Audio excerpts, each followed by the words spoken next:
Hello and welcome! Today we're going to be talking about... Matt, I've got a favour to ask you. Oh, what's that? Well, during the last few episodes, in the role plays, all I did was muck about, and this time I want to have a more serious part. I want to be Turing. You can be Turing, of course you can. Yeah, of course you can. So I bet a smart guy like Turing got all the ladies. Well, actually, he was gay.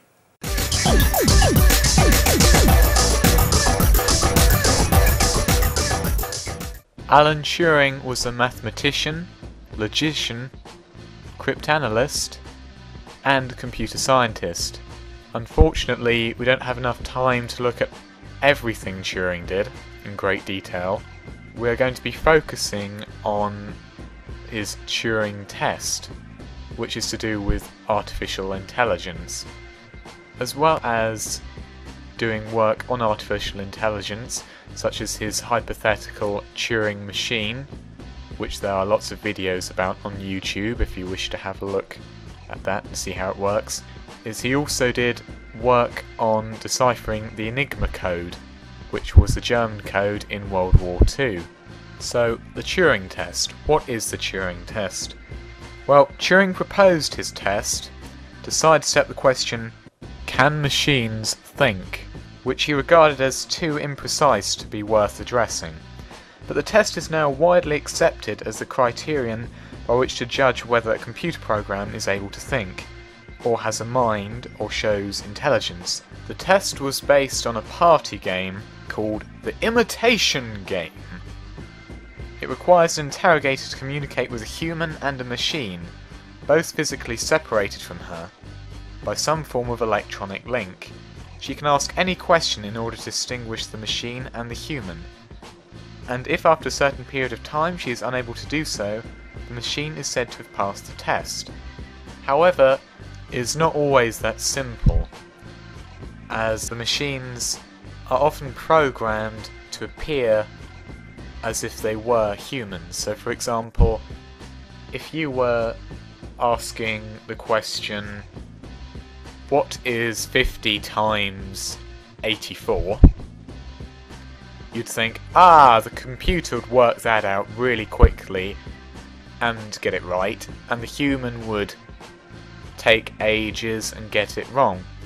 Well, the computer often was programmed so that it would take its time to work it out and sometimes give the wrong answer, so that way, by using mathematics, it wouldn't be possible to distinguish the machine from the human.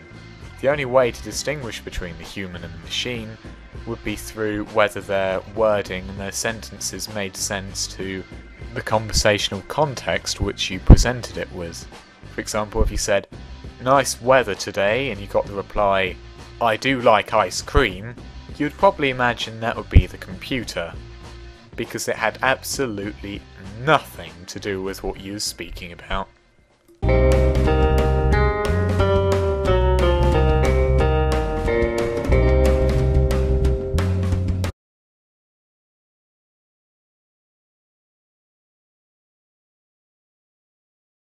So the idea was this. Imagine a man in a room. Was it a dark room? It doesn't matter if it's dark or not. A man in a room, and he is on a Chinese chat room. But imagine the Chinese chat room is staged, and he doesn't know any Chinese whatsoever, so it's all gibberish, all these little lines on the screen. But then he's given a script. But what colour was it? Was it blue? Was it blue? Because you might not have guessed, but that's my favourite colour. It doesn't matter what colour the script was. The script on it tells him what to type in response to each line of text which will come up in this staged chat room. So eventually he will learn how he's meant to respond to each line of text. So to an onlooker who's looking at this chat room, it will seem as if he knows how to type Chinese. So surely he's able to speak Chinese because he's able to, respond correctly. No. He won't be able to speak Chinese. No. It's all... I can't speak Chinese. I can't even speak French. I can't even speak text. Trust me, I really can't. Gibberish to me. Gibberish. However, he cannot speak Chinese. He only knows how to respond.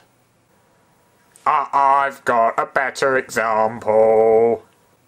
Right, okay, what's your example?